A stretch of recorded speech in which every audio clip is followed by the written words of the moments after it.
ঈদের ছুটি শেষে খুলছে অফিস আদালত, জীবিকার তাগিদে রাজনীতিতে ফিরতে শুরু করেছে মানুষ।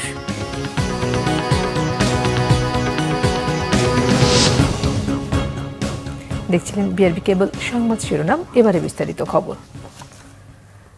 ঈদের ছুটি শেষে প্রথম কর্মদিবস আজ। জীবিকার তাগিদে রাজধানীতে ফিরতে শুরু করেছে কর্মব্যস্ত মানুষ। Kamalapur rail station, bus terminal আর সদরঘাট লঞ্চ টার্মিনালে সকাল থেকেই ফিরে আসা মানুষের ভিড়। পরিবারের সঙ্গে ঈদ উদযাপন করতে পেরে সবাই খুশি। অনেকে আবার ঈদের পর যাচ্ছেন গ্রামের বাড়ি। বিস্তারিত সৈকত সাদিকের প্রতিবেদনে। খুলেছে সরকারি বেসরকারি অফিস আদালত, তাই ঈদের ছুটি শেষে রাজধানীতে ফিরছে মানুষ। রাজধানীর কমলাপুর রেল স্টেশনে বুধবার ভোর থেকেই ফিরে আসা মানুষের ভিড়। বিভিন্ন গন্তব্য থেকে একের পর এক ট্রেন পৌঁছে স্বজনদের সঙ্গে ঈদ উদযাপনের উচ্ছ্বাস সবার চোখে মুখে। ভালো লাগছে, সবাই একসাথে ঈদ করছি, আনন্দ করছি। আমি নুডলস খাইছি, পায়েস খাইছি। আর জার্নিটা খুবই ভালো ছিল। আর পরিবারী এক্সপ্রেস অনেক দ্রুত এবং অনেক সুন্দরভাবে এসেছে। সন্তানদের শিক্ষা প্রতিষ্ঠান বন্ধ, কিন্তু কর্মস্থল খুলে যাওয়ায় দ্রুত ফিরতে হয়েছে নগরীতে।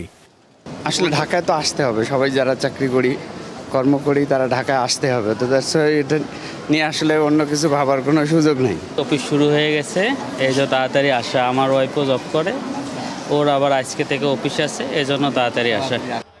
যারা ঈদের ছুটিতে যেতে পারেননি তাদের অনেকেই এখন বাড়ি যাচ্ছেন। রাজধানীর বাস টার্মিনালগুলো আর সদরঘাট লঞ্চ টার্মিনালেও ফিরে আসা মানুষের ভিড় দেখা যায়। বরিশাল, ভোলা, পটুয়াখালী, চাঁদপুর সহ দেশের দক্ষিণাঞ্চল থেকে ছেড়ে আসা লঞ্চগুলো ভোর থেকে ভেড়ে সদরঘাটে। সড়কপথে ভোগান্তি এড়াতে অনেকেই লঞ্চ যাত্রায় স্বাচ্ছন্দ্য বোধ করেন। স্বজনদের সঙ্গে ঈদ করে নিরাপদে ঢাকা পৌঁছে সন্তোষ প্রকাশ করেন লঞ্চ যাত্রীরা। আসলে খুব ভালো লাগছে, মায়ের সাথে ঈদ করাটা আসলে খুব ভালো লাগে। লঞ্চের জার্নি সবচেয়ে ভালো, সবচেয়ে সুন্দর। অনেক অনেক তফাৎ, যে বোঝা যাবে না নিজে না গেলে। মানে আমরা ঢাকায় থাকতাম, ঢাকাতে কেউ নেই, গ্রামে যখন গেছি মাশাআল্লাহ সব কিছু অন্যরকম। কাকার সাথে, কাকির সাথে, দাদুর সাথে, সবার সাথে দেশে যে ঈদ করে সুন্দরভাবে আসতে পারছি, এজন্য শুকরিয়া জানাই আল্লাহর দরবারে। যাওয়ার সময় গাড়িতে গেছি, আসার সময় আমি লঞ্চে আসছি।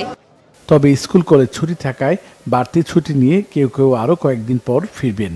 তাই ফিরে আসা মানুষদের চাপ শুক্র শনিবার নাগাদ বাড়বে বলে ধারণা করা হচ্ছে। সৈকত সাদিক, বাংলা ভিশন, ঢাকা। এবার উৎসবকে কেন্দ্র করে প্রায় 1 লাখ কোটি টাকার অর্থনীতির বাজার তৈরি হয়েছে বলে জানিয়েছেন ব্যবসায়ী নেতারা। এর মাঝে শুধু কোরবানির পশুকে ঘিরে 80 থেকে 85% বলে দাবি বাংলাদেশ ডেইরি অ্যাসোসিয়েশনের। দিন দিন এই অর্থনীতি বাড়তে হলে প্রান্তিক খামারিদের নীতি সহায়তা ও প্রণোদনা দেওয়ার পরামর্শ দিয়েছে।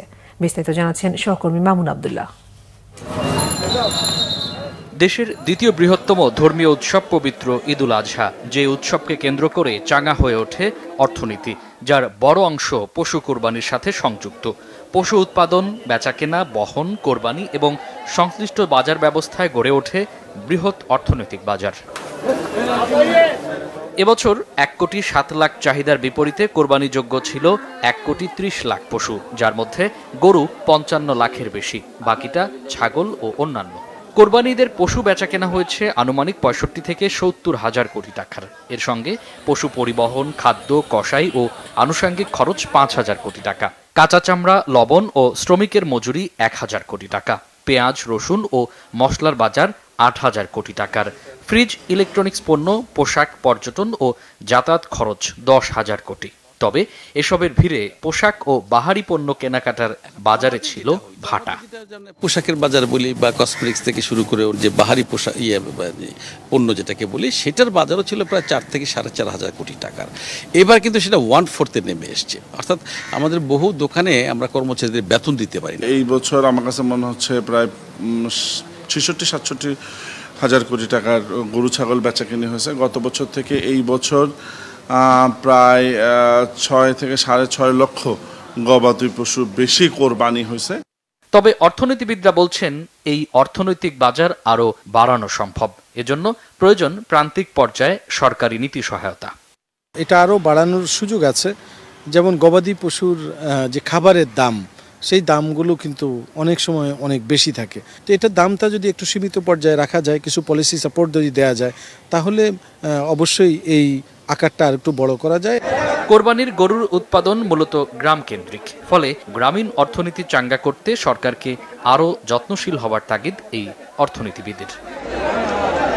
মামুন আব্দুল্লাহ, বাংলা ভিশন, ঢাকা। ধীরে ধীরে অবনতি হচ্ছে সিলেট ও সুনামগঞ্জের বন্যা পরিস্থিতি।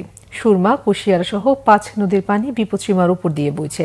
টানা বর্ষণ ও উজানের ঢলে সিলেট নগরী ও সুনামগঞ্জ জেলা সহ বিভাগটির বিভিন্ন এলাকা এখনও পানির নিচে। জেলার সুরমা, কুশিয়ারা, সারি ও সারিগোয়াইন নদীর 6টি পয়েন্টে পানি বিপদসীমার উপর দিয়ে প্রবাহিত হচ্ছে। ব্যাপক বৃষ্টি হচ্ছে সুনামগঞ্জে। অনেক জায়গায় রাস্তাঘাটে পানি জমে গেছে। আগামী 7 দিন ভারী বৃষ্টি চলবে। পানি বৃদ্ধি অব্যাহত থাকবে আজসহ 2 দিন, এমনটাই জানিয়েছে আবহাওয়া অধিদপ্তর ও স্থানীয় বন্যা নিয়ন্ত্রণ অফিস। এছাড়া পুরো বর্ষা মৌসুম সামনে থাকায় এই অঞ্চলে আরও কয়েকবার বন্যা হতে পারে বলে আশঙ্কা সংশ্লিষ্টদের। এই ছিল এখনকার মতো। পরের সংবাদ বেলা 11টায় দেখার আমন্ত্রণ রইল। এছাড়া বাংলাদেশ সংবাদ এবং সংবাদ সংশ্লিষ্ট অনুষ্ঠান দেখতে ভিজিট করুন www.bbnews24.com ও facebook.com/bangladesh news এবং সাবস্ক্রাইব করুন youtube.com/bangladesh news। ধন্যবাদ সবাইকে।